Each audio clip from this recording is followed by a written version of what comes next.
Marcos capítulo 8, versículos 11 al 13 dice así la palabra de Dios.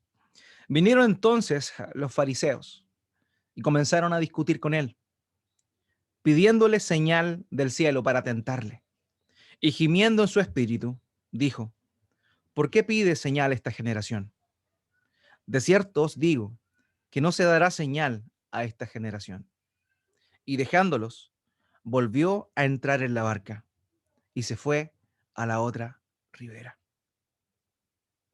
Quiero pedirle que me acompañe nuevamente a orar a nuestro Dios por esta palabra, para que Dios confronte nuestro corazón, para que nos lleve a entender la verdad de la incredulidad. Mi Dios, Dios bendito, Dios bueno, Dios grande en misericordia, el creador de todo, el soberano, el independiente, el eterno, el omnisciente, el omnipresente, el todopoderoso. Ese eres tú, Padre.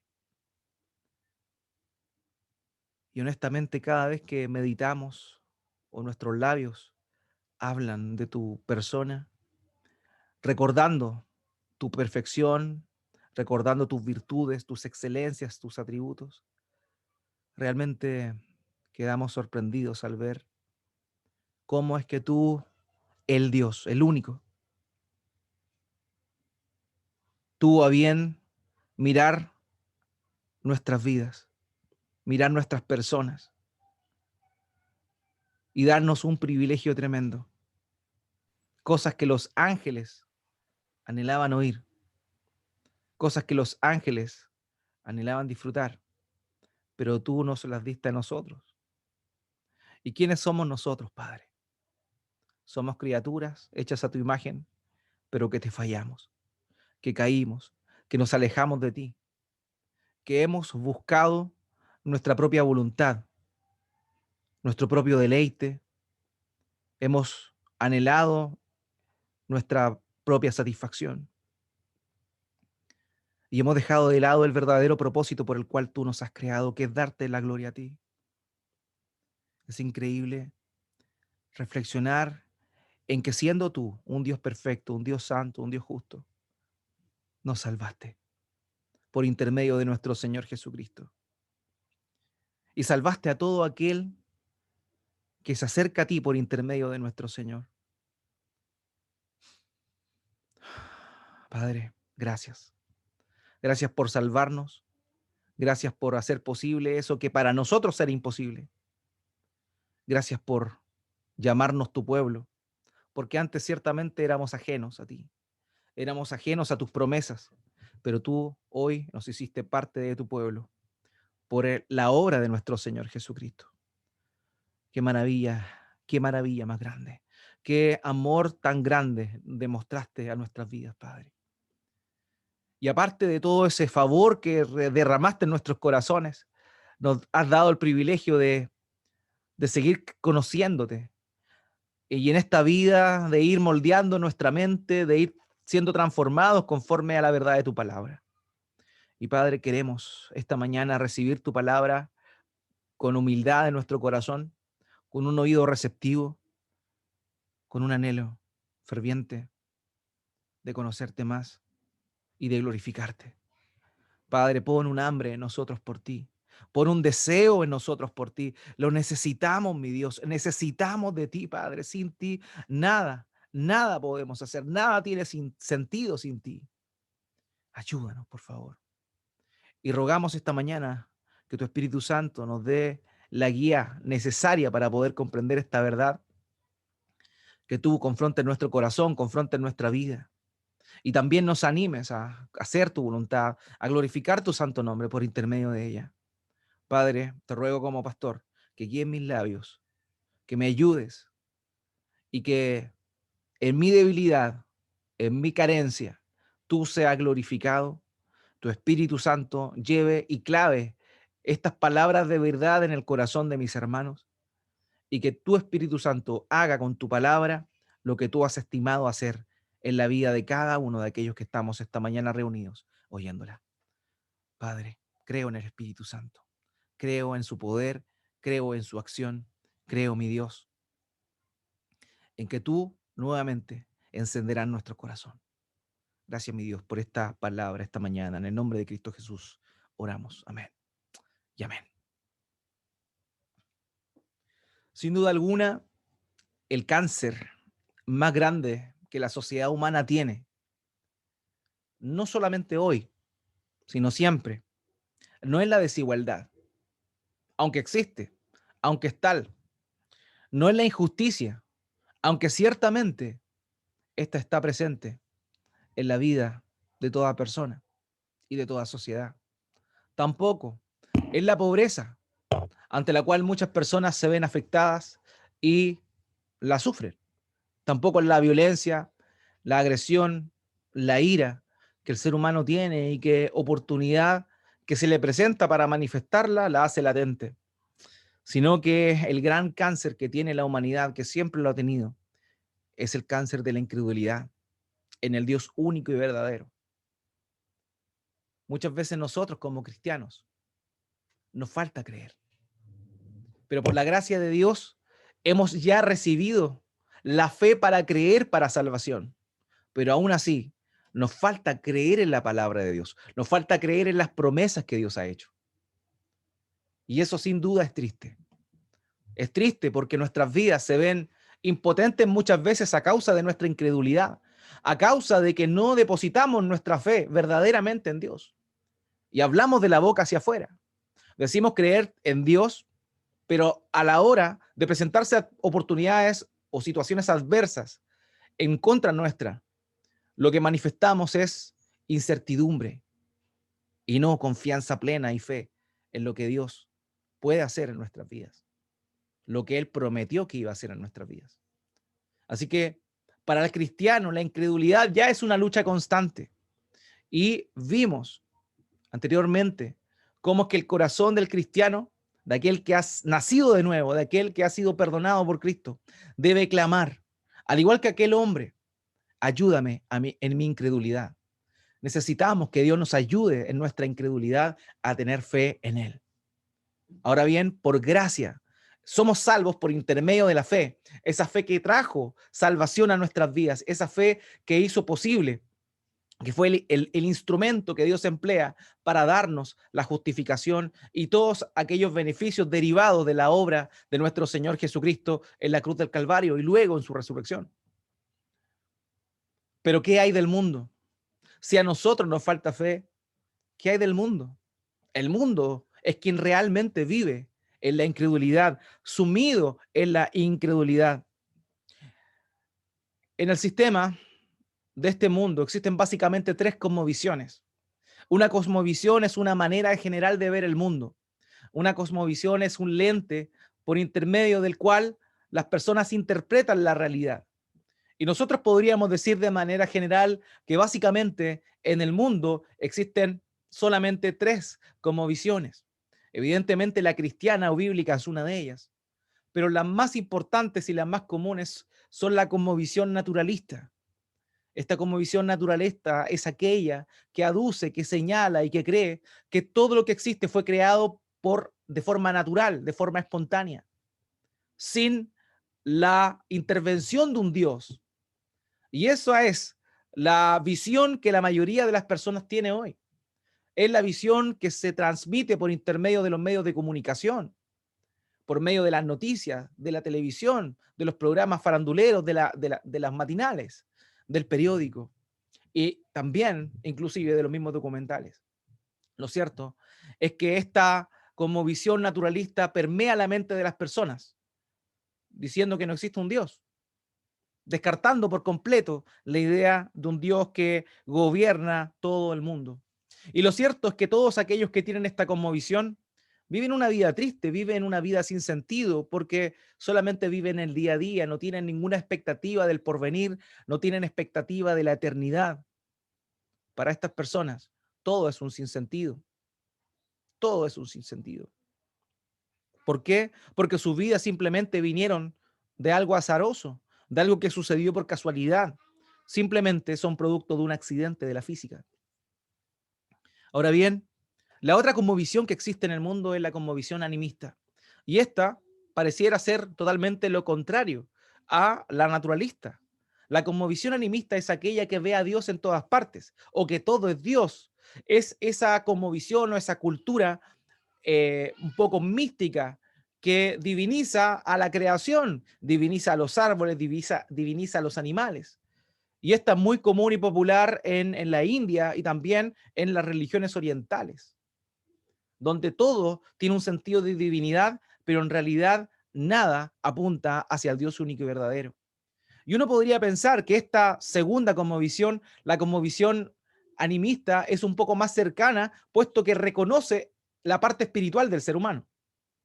Sin embargo, tanto la cosmovisión naturalista como la cosmovisión animista son totalmente incrédulas ante la verdad del Dios único y verdadero, del trino y uno Dios.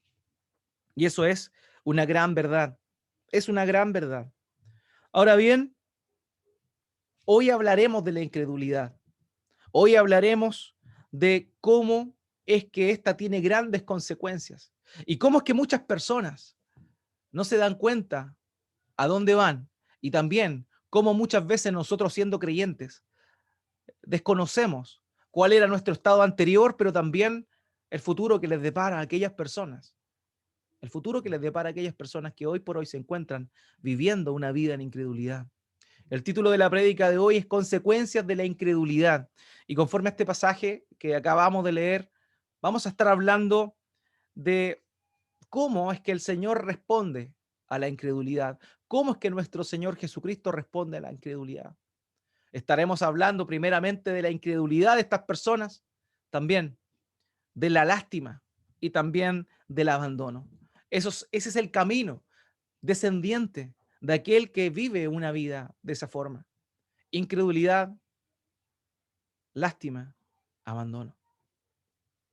Cuando nosotros vemos el pasaje que acabamos de leer en Marcos capítulo 8, versículo 11, dice lo siguiente: entonces salieron los fariseos y comenzaron a discutir con él, buscando de él una señal del cielo para poner a prueba a Jesús.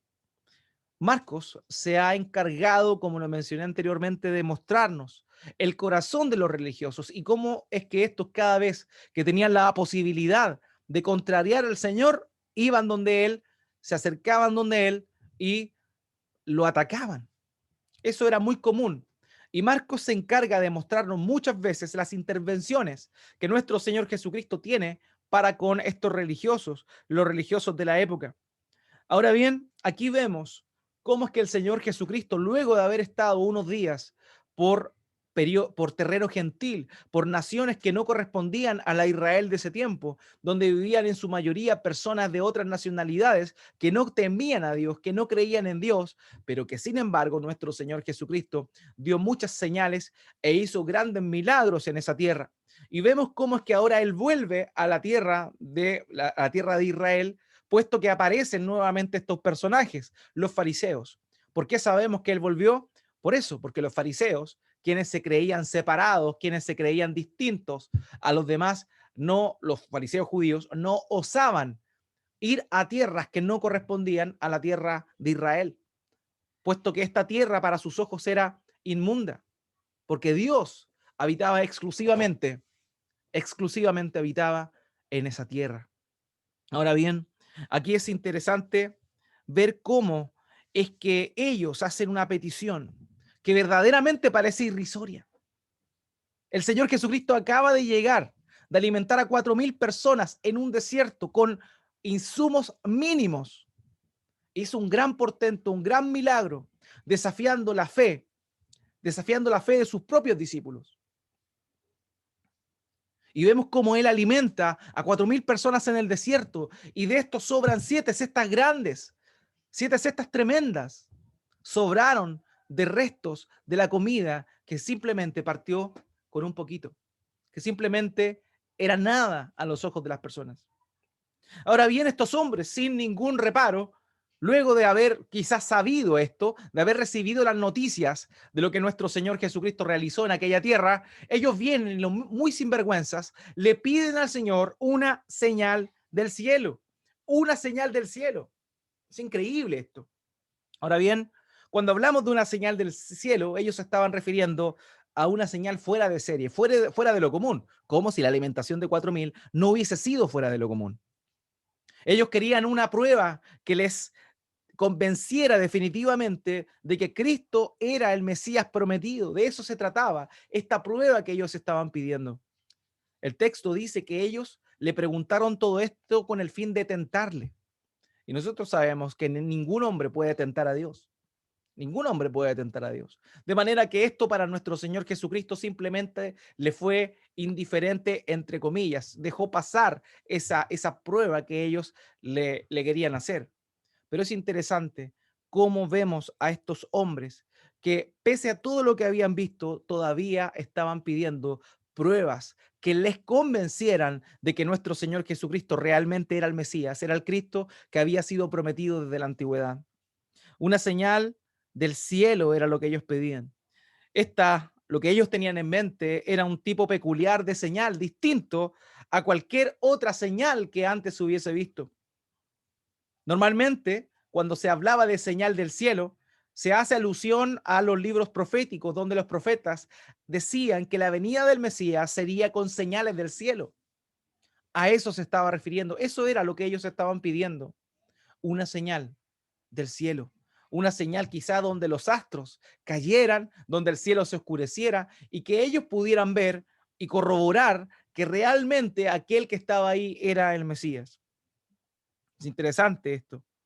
Una señal del cielo tenía un tono apocalíptico, tenía un carácter triunfalista y personificaba hechos poderosos de la liberación que Dios traería, según el entendimiento que ellos tenían, a la opresión del yugo romano bajo el cual estaban en ese momento.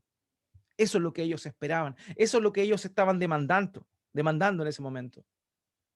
Es triste, pero las sanidades que él hizo, las liberaciones que él hizo, las resurrecciones que él hizo, la alimentación de las multitudes no satisfacía el fino paladar mesiánico que estos hombres tenían. Sus ojos veían lo que Dios había hecho por intermedio de nuestro Señor Jesucristo y aún así dudaban. Y aquí, queridos, es que vemos una de las características de la incredulidad. La incredulidad siempre anda en búsqueda de pruebas, siempre anda en búsqueda de pruebas. Nada le conforma. Y esto es terrible porque tienen todo a su alrededor. Tienen un sinnúmero de elementos creados que gritan la presencia de Dios, la existencia de Dios, pero también un montón de pruebas que señalan que realmente Jesucristo es el Señor y que no hay otro mediador entre Dios y los hombres, sino Jesucristo hombre. Pero así es la incredulidad. La incredulidad siempre busca una prueba, siempre busca algo que le convenza y cuando realmente se le da algo que le convenza, la persona nuevamente desiste, desprecia esa prueba y sigue con ese afán de buscar más y más pruebas. Hace unos años se llevó a cabo en España un debate entre un teólogo católico y el famoso ateo Richard Dawkins. En esa oportunidad estaba llevándose a cabo el debate y cuando vino la sección de preguntas entre ellos, el teólogo católico le pregunta lo siguiente a Richard Dawkins: ¿y si después de morir despiertas ante la presencia divina de Dios, entonces qué? Le pregunta el teólogo católico a Richard Dawkins y él responde, citando a Bertrand Russell, filósofo británico y ganador de un premio Nobel de literatura, lo siguiente: le diría al Señor, no nos diste suficientes pruebas. ¿No nos diste suficientes pruebas? O sea, Richard Dawkins se uniría al mismo sentir de Bertrand Russell, diciendo que no hay suficientes pruebas de que él es, de que él está, de que él está presente, de que él está atento. Siempre el que no quiere creer busca pruebas y pruebas. Pruebas, pruebas y más pruebas, como si las que tuvieran a disposición no fuesen suficientes para poder corroborar no solo la existencia de Dios, sino también que lo que hizo nuestro Señor Jesucristo demuestra que Él verdaderamente era el Mesías, el único que puede traer salvación al ser humano. Ahora bien, no podemos olvidar que la incredulidad también está ligada al padre de la incredulidad. Y el padre de la incredulidad es el diablo. No podemos negar que hay una manipulación de parte del diablo para que las personas crean la mentira y sigan en ese hambre de buscar nuevas pruebas, no satisfaciendo esa hambre con las que ya existen. Y el diablo tiene un rol activo en esto. Lo vimos en la parábola del sembrador, en Lucas 8:12, dice aquellos, refiriéndose a los que, a la semilla que cayó junto al camino, a lo largo del camino son los que han oído, pero después viene el diablo y arrebata la palabra de sus corazones para que no crean y se salven. Estas personas incrédulas también tienen una influencia del diablo que no permite que crean en la verdad de Dios. Viene con sus mentiras, pone dudas en el corazón, endurece el corazón de las personas y nuevamente quedan en la incredulidad en la cual se encontraban. Así que no debemos negar la participación de este ser espiritual que la Biblia le llama al diablo, Satanás, para cegar el entendimiento de las personas. Es una realidad. Están cegados por el diablo. En 2 Corintios 4, versículo 4, la escritura dice, en los cuales el Dios de este mundo, haciendo una alusión al diablo, ha cegado el entendimiento de los incrédulos para que no vean el resplandor del evangelio de la gloria de Cristo, que es la imagen de Dios. O sea, el diablo obra en la vida de los incrédulos con el fin de que no crean la verdad de Dios. Les ha cegado el entendimiento. Pero esto de ninguna manera es una atenuante a la hora de defender la incredulidad ante el Dios uno y trino y ante nuestro Señor Jesucristo, quien es el verdadero Mesías. Queridos, nadie tiene excusa. Nadie tiene excusa. Sabemos que el diablo obra, pero el diablo no es quien tiene la responsabilidad de creer, es el ser humano. Pablo le dice en Hechos a los que estaba predicando, Dios manda a los hombres en todo lugar que se arrepienten y lleguen al conocimiento de Dios. Dios manda a los hombres en todo lugar que se arrepientan. Todos los hombres tienen la obligación de arrepentirse. Por tanto, es una responsabilidad del ser humano hacerlo. Sabemos que el diablo influye, pero cada persona es responsable de hacerlo. Cada persona es responsable de hacerlo. Finalmente, desde una perspectiva humanista, desde nuestro lado de la vereda, desde nuestra dimensión, la responsabilidad del ser humano. El propio Juan Calvino dijo, dado que ningún hombre está excluido del acto de invocar a Dios, la puerta de la salvación está abierta para todos los hombres.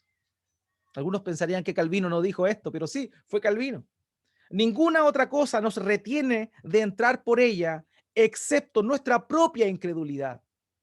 Desde nuestra perspectiva, desde este lado de la vereda, desde nuestra dimensión, de la dimensión humana, el ser humano es responsable de creer en el Evangelio. Desde nuestra arista, desde nuestro lado. Y la Biblia lo demuestra claramente.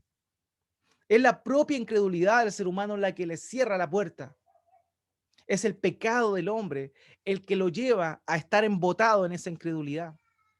Y así como estos fariseos, hay muchas personas que se encuentran en esta condición, pero no logran entender que la incredulidad es un pecado gravísimo, grave, es grave. Cierra las puertas de la vida eterna. ¿Y por qué razón? Porque aquel que se rehúsa a creer en Dios, que se rehúsa a creer en Cristo, lo que está haciendo es llamar a Dios como mentiroso. Porque si no cree en la verdad, está llamando a la verdad mentira y al autor de la verdad como un mentiroso. Por eso es tan tremenda, mente brutal, la incredulidad y trae tanto daño a las personas que viven en esa condición. Un autor dijo lo siguiente: la incredulidad y el escepticismo llaman a Dios mentiroso. Cuando los pecadores rechazan su testimonio, insultan su veracidad. Queridos, ¿cuántas personas conoces tú que se encuentran en esa condición? ¿Cuántas personas conoces tú que están sumidas en la incredulidad? Que se les presentan pruebas, pruebas y más pruebas. Ven tu vida, ven que has cambiado, ven que antes eras de una forma y hoy eres de otra, pero aún así no quieren creer. No quieren creer que nuestro Señor Jesucristo, que nuestro Señor Jesucristo es aquel, es aquel que trae, es aquel que trae salvación y vida eterna, exclusivamente. Un autor dijo, una cosa es exponer al Señor a prueba en la fe y otra cosa es probarlo con incredulidad. Y estos hombres lo que hicieron fue probarlo con incredulidad. Así, muchas de las personas que tú conoces prueban a Dios, prueban a Cristo, prueban la obra que el Señor realiza de esa forma, de esa manera. ¿Cuántos de tus seres queridos se encuentran así? Quizás tus padres hoy por hoy están sumidos en la incredulidad. Quizás tus hijos están sumidos en la incredulidad, tus hermanos, tus familiares más cercanos, tal vez un amigo, tal vez vecinos, compañeros de trabajo. Si sacas cuenta, realmente la gran mayoría de todas las personas que conoces y estimas se encuentra tal vez en esa condición. Y realmente es triste ver la incredulidad pese a que las pruebas gritan, pese a que la propia vida y la propia historia confirma que Cristo es la verdad, que Cristo es el camino, que Cristo es la vida. Cuando estos hombres pidieron una señal del cielo, el Señor Jesucristo respondió con lástima. Acompáñeme al versículo 12. Suspirando profundamente en su espíritu, dijo, ¿por qué pide señal esta generación? En verdad les digo que no se le dará señal a esta generación. La versión que acabo de leer es la Nueva Biblia de las Américas. Otras versiones hablan de que el Señor suspiró. Otras versiones dicen que Él gimió. Y lo cierto es que ese gemir del corazón de nuestro Señor Jesucristo, nos muestra el interior de su ser. Fíjense que lo primero que aflora en Él es un pesar. Al Señor le pesa, al Señor le duele, al Señor le da lástima el hecho de que las personas teniendo todo a su alcance, todas las herramientas a su alcance, no quieran creer, no quieran creer. Estos hombres que el Señor Jesucristo está conversando con ellos en esa oportunidad, representan lo que ha sido el corazón de Israel durante el tiempo en el cual Dios se le manifestó por intermedio de Moisés. La incredulidad es algo que estaba ligado al israelita per se. Dios recién les había sacado de la esclavitud en Egipto. Había abierto el mar, lo partió en dos para que ellos cruzaran en seco, sin morir, ahogados, huyendo de los egipcios que le asediaban, que les seguían, que querían matarles. Pero vemos cómo es que Dios obró poderosamente dándole libertad. Pero al otro día ya se estaban quejando, creyendo que iban a morir de hambre, creyendo que iban a morir de sed, creyendo que en el desierto inhóspito en el cual se encontraban perecerían. Ese era el corazón del israelita. Y podemos ver a lo largo de la historia de la Biblia, en el Antiguo Testamento particularmente, cómo es que se muestra esa característica de la incredulidad en su propio pueblo. Cuando el Señor se encuentra con ellos, cuando el Señor se encuentra con ellos, los ve su incredulidad y gime en su interior, suspira en su interior, se decepciona. Queridos, esto es tremendo porque nos muestra la misericordia de Dios. La misericordia es una palabra que normalmente nosotros como evangélicos hablamos, mencionamos. pero que tal vez muy pocos saben lo que esta significa. Misericordia es un corazón movido ante la miseria de otra persona. El Señor Jesucristo fue movido en su corazón ante la miseria en la cual se encontraba el ser humano, ante la miseria que se encontraban estos hombres incrédulos. Él suspiró. Él suspiró porque el Señor no quería la muerte de ellos. Pese a que había tenido muchos enfrentamientos anteriormente, él, en primera instancia, lo primero que brota de su corazón no es ira, no es rabia, es compasión, es misericordia, es un gemir en su corazón. Es un gemir en su corazón. Queridos, el Señor no quiere la muerte del pecador. Dios no quiere. Dentro de su voluntad, de su corazón, dentro del deseo de su corazón, Dios no quiere la muerte del pecador. Nunca la ha querido. Nunca. Su primer deseo es que estos se arrepientan y se vuelvan a Él. Y la Biblia es clara en mostrarnos esto en el Antiguo Testamento. En Ezequiel capítulo 33, versículo 11, el profeta dice de parte de Dios lo siguiente: diles vivo yo, declara el Señor Dios, que no me complazco en la muerte del impío, sino que el impío se aparte de su camino y viva. Vuélvanse, vuélvanse de sus malos caminos. ¿Por qué han de morir, oh casa de Israel? Queridos, el Señor no quiere la muerte del malvado.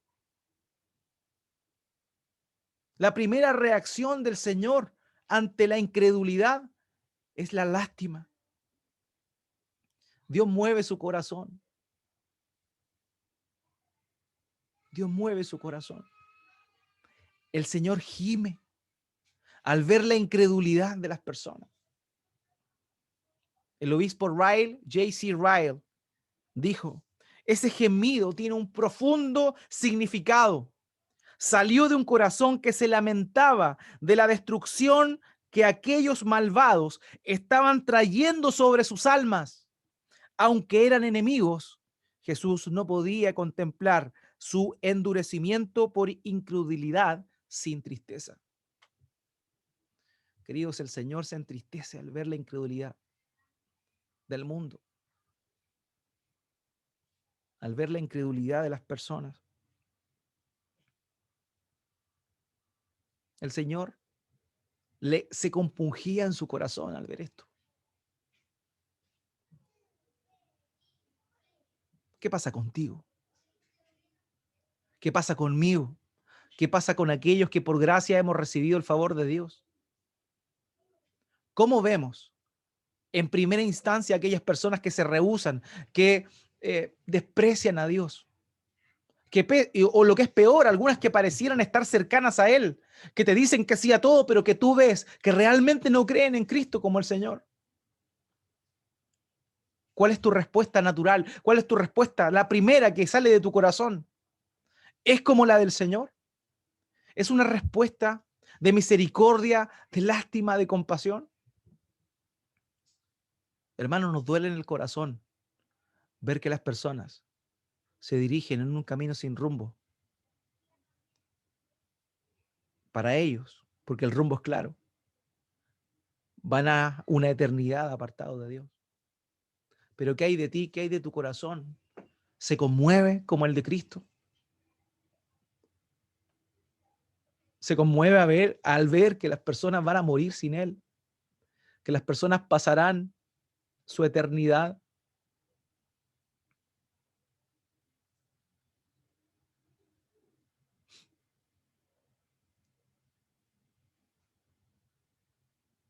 Queridos,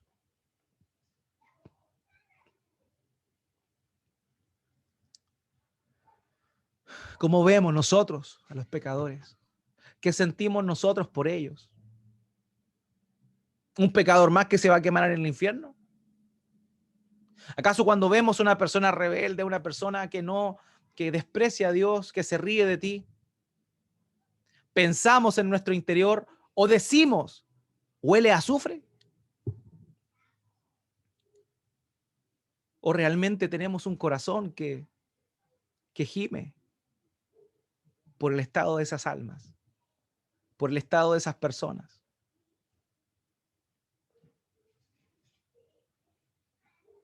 En una oportunidad, un predicador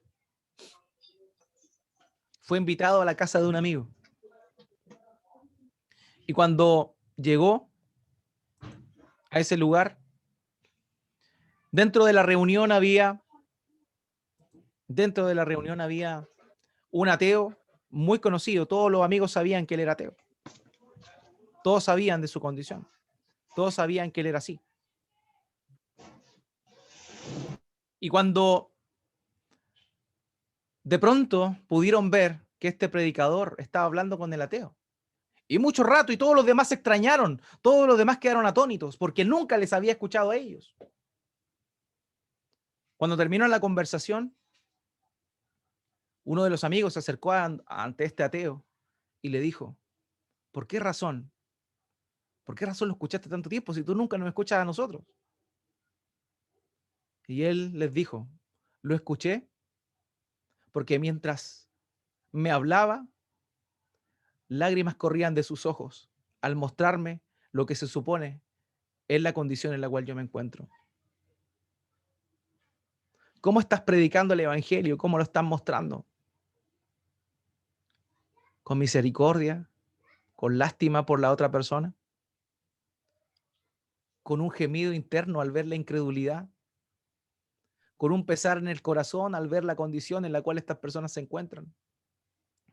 Querido, ¿cómo lo estás haciendo? ¿Tu corazón cómo está?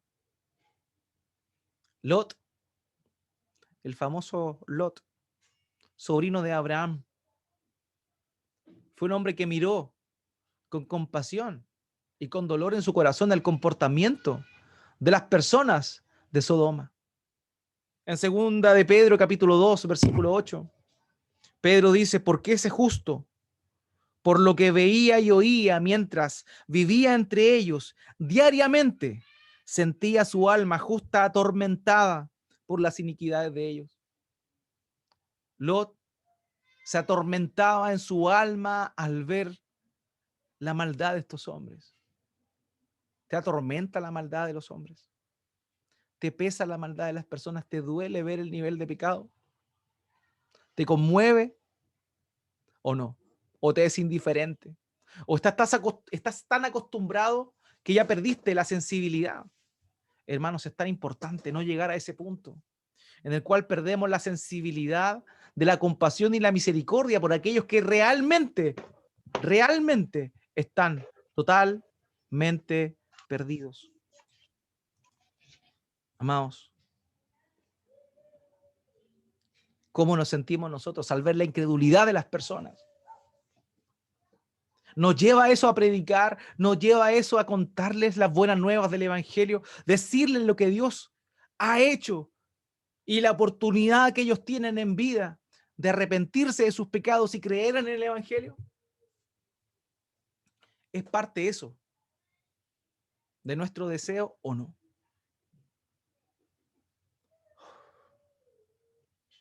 El corazón del Señor Jesucristo tenía esa particularidad. Él sí gemía en su interior al ver la rebeldía de estos hombres, al ver la incredulidad de estos hombres.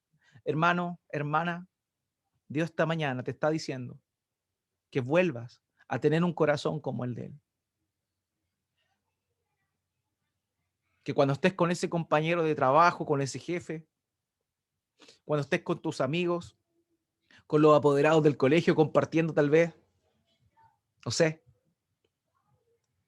les veas con compasión, les veas con lástima por la situación en la cual ellos se encuentran.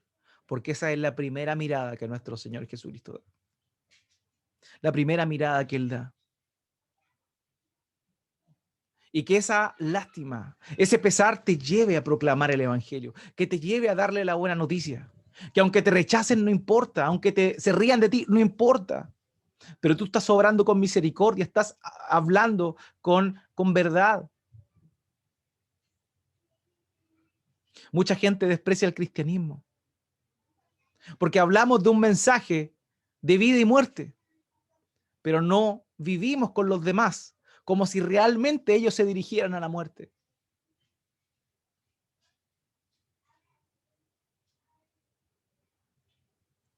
Que Dios nos dé un corazón que se conmueve y que hace. Un corazón que se conmueve por la condición de las personas y también un corazón que se mueve a predicarles la verdad, a llevarlos al evangelio. Que Dios nos ayude. Que Dios nos ayude a tener ese corazón. ¿Y saben por qué? Porque la respuesta primera del Señor Jesucristo es lástima. Pero el Señor Jesús no se queda solo en la lástima. Luego de ese pesar, de esa lástima, y ver la incredulidad sostenida de las personas, el Señor procede a lo que sigue, lo cual es tremendamente fuerte, lo cual es tremendamente sustancial y tiene que ver con el abandono. Versículo 13. Y dejándolos, se embarcó otra vez y se fue al otro lado del lago. Queridos, el Señor Jesucristo no le respondió más allá. Lo único que dijo y que vemos nosotros en el verso 12 es: ¿por qué pide señal esta generación? En verdad les digo que no se le dará señal a esta generación. Esa fue la respuesta luego del gemir. Esa fue la respuesta luego de su lamento por estas personas, luego de esta misericordia, de esta pena, de esta lástima que le dio por estas personas. Él hizo esa declaración: en verdad les digo que no se le dará señal a esta generación. Y esa expresión que el Señor realiza es una expresión definitiva, es una expresión totalmente fuerte. De hecho, la cláusula que está diciendo es cuando alguien se maldecía a sí mismo, juraba a cuesta de la maldición de su propia persona si lo que estaba diciendo sucedía. En otras palabras, el Señor está diciendo acá: sea maldito yo si estas personas reciben una señal del cielo. Y esa es la respuesta de nuestro Señor. La primera es la lástima, la primera es la misericordia, pero luego de ello, luego de eso, ¿qué viene? Viene el fin de esa rebeldía, el final de esa situación sostenida de incredulidad, que es el abandono. Porque el Señor no se queda solo en la lástima. Por eso es que tú tienes que predicar el evangelio. Por eso es que tú tienes que vivir el evangelio y llamar a los demás, invitar a los demás, porque no basta solamente con que te quedes con lástima en tu corazón. Porque si esas personas siguen así, siguen en esa condición, van a ir al total abandono. Y el abandono en esta instancia significó para ellos que el Señor dio media vuelta y se fue, los abandonó, los dejó ahí. Pero en la eternidad de estas personas también han sido abandonados. Ellos han sido abandonados por Dios. Y si no están con Dios, si no están con Él, están en completa condenación. Por eso es que debemos predicar. Por eso es que nuestro corazón tiene que ser movido. Por eso es que nuestro corazón tiene que ser llevado realmente a la predicación del evangelio. Amados, qué importante es esto. Qué importante es esto. Porque luego de la lástima viene el momento de la verdad, que es el abandono. El final de los incrédulos, queridos, es el abandono en el lago de fuego y azufre. La muerte segunda, la condenación eterna. Por eso es que tenemos que ser movidos, por eso es que no tenemos que ser indiferentes y debemos ser llevados a predicar, debemos ser llevados a hablar del Señor Jesucristo a los demás. Tenemos que hacer eso. En Apocalipsis capítulo 21, versículo 8. Pero los cobardes, incrédulos, abominables, asesinos, inmorales, hechiceros, idólatras y todos los mentirosos tendrán su herencia en el lago que arde con fuego y azufre. En el lago que arde con fuego y azufre, que es la muerte segunda. Puede que tú no seas un mentiroso crónico. Puede que tú no te consideres a ti mismo un idólatra.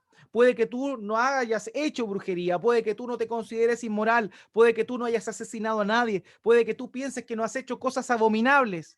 Pero si eres un incrédulo, de la misma manera, te irás al lago de fuego y azufre, que es la justa paga por el desprecio a la verdad, por tratar a Dios de mentiroso,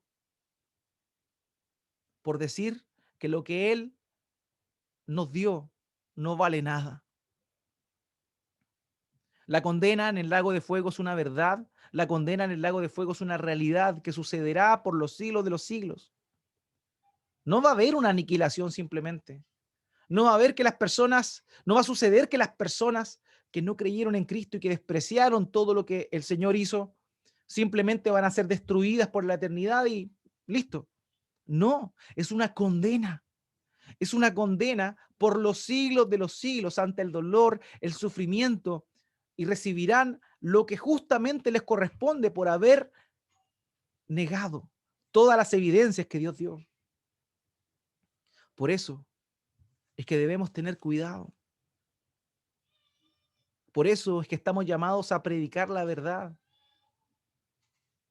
Porque si no pasamos de la lástima, si no pasamos de la lástima, a veces ni siquiera nos da lástima, pero si nos da lástima, si nos duele en el corazón la condición de las personas, debemos predicarle, porque sabemos que lo que viene luego de esta incredulidad es el justo abandono de nuestro Señor Jesucristo ante estas personas. Hermanos queridos, esto es un mensaje urgente. El Evangelio es un mensaje urgente que trasciende la vida, que trasciende esta vida en la tierra. Tiene que ver con la eternidad de cada uno. Tiene que ver con la eternidad de cada uno.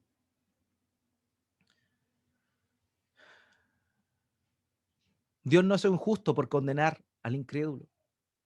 Dios es justo, pero antes de manifestar su justicia, Él muestra su compasión y su misericordia, haciendo una invitación a todas las personas, de todo el mundo, en un llamado general,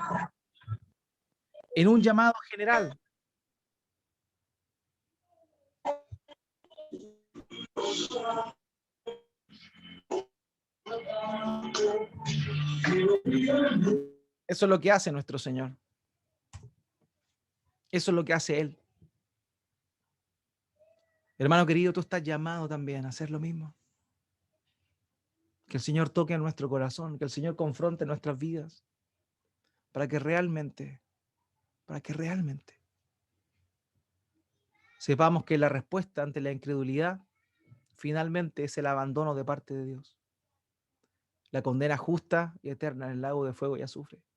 Es una realidad, no es una mentira, no es mitología, es cierto, es real. Y por eso es que al mismo Señor Jesucristo le duele en su corazón. Hermano, ¿te duele a ti o no te duele? Hermano, predicas el Evangelio como muestra de ese dolor. Predicas el Evangelio con ese corazón.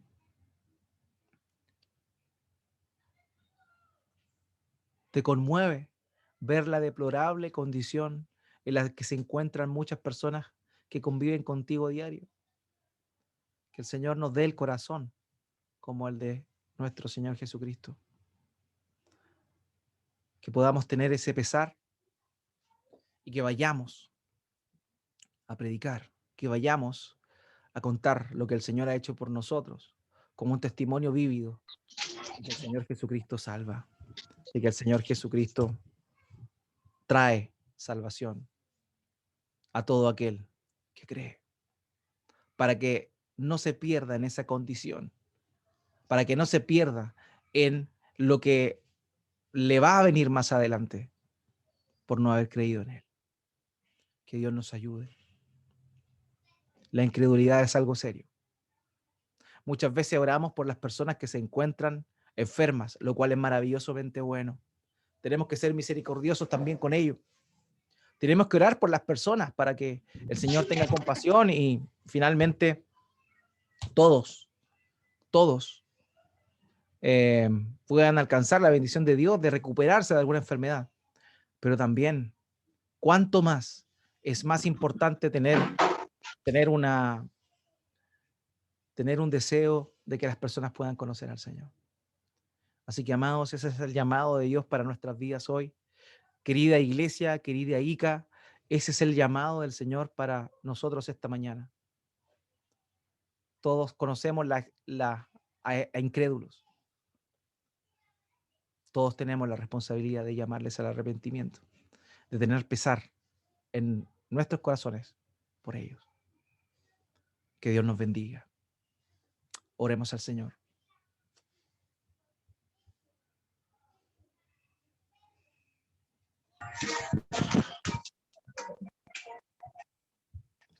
Padre bendito, gracias te doy por tu palabra esta mañana. Gracias te doy porque en ella nos muestras, Padre, que la incredulidad es algo tremendo. Quizás estamos tan ambientados a ella, puesto que nos movemos en círculos donde las personas son más y más incrédulas. Mi Dios, quizás eso es así. Hemos perdido la sensibilidad, despreciamos a las personas, no nos duele en el corazón ver la vida que llevan, lo destruido que está su manera de pensar, lo destruida que está su familia, y también a dónde lleva esa conducta, esa incredulidad que ellos tienen. Por favor, Padre, ayúdanos. Ayúdanos, Señor. Por favor, ayúdanos, mi Dios. Te lo ruego. En el nombre de Jesús, te lo ruego, mi Dios. Ayúdanos a tener un sentir en nuestro corazón como el de nuestro Señor Jesucristo. Porque sabemos lo que viene para estas personas luego de eso. Por favor, mi Dios. Te lo ruego, Padre. Te lo ruego, mi Dios. En el nombre de Jesús. Ayúdanos. Y que esta semana, cuando tengamos posibilidad de interactuar con otras personas que no te conocen, pon ese anhelo, ese deseo, esa compasión, Padre, por favor, para hablarles de ti, proclamar el Evangelio. Te lo rogamos, mi Dios, en el nombre de Jesús. Amén y amén.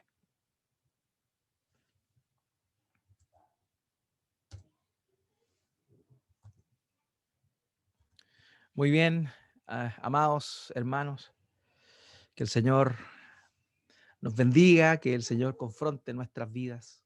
Realmente es un texto tan cortito, es un texto tan sencillo, pero que nos muestra el corazón de nuestro Señor y que realmente nos lleva a la reflexión.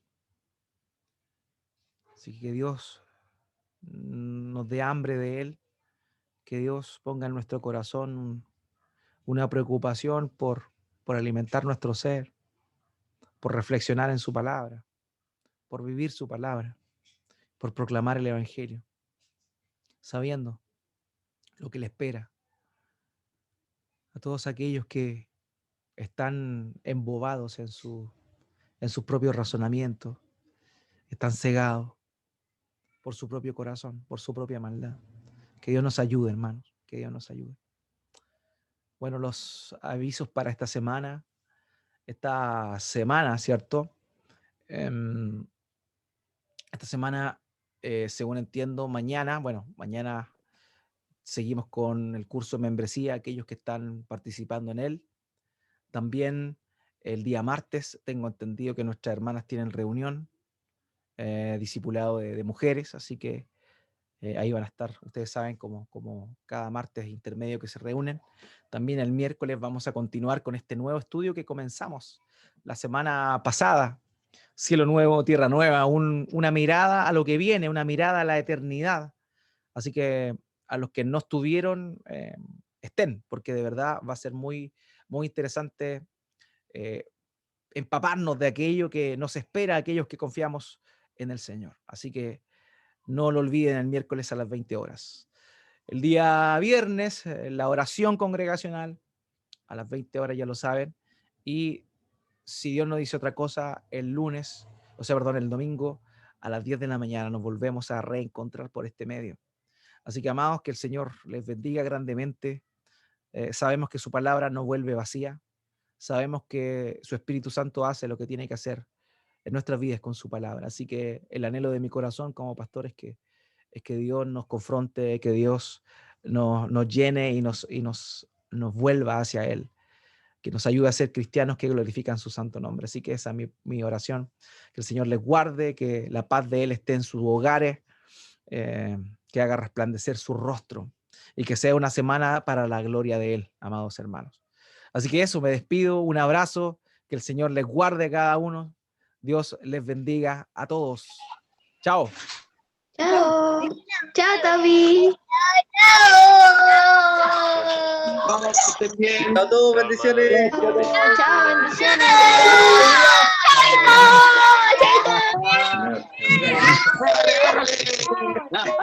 Chao, chao, hermano. Chao.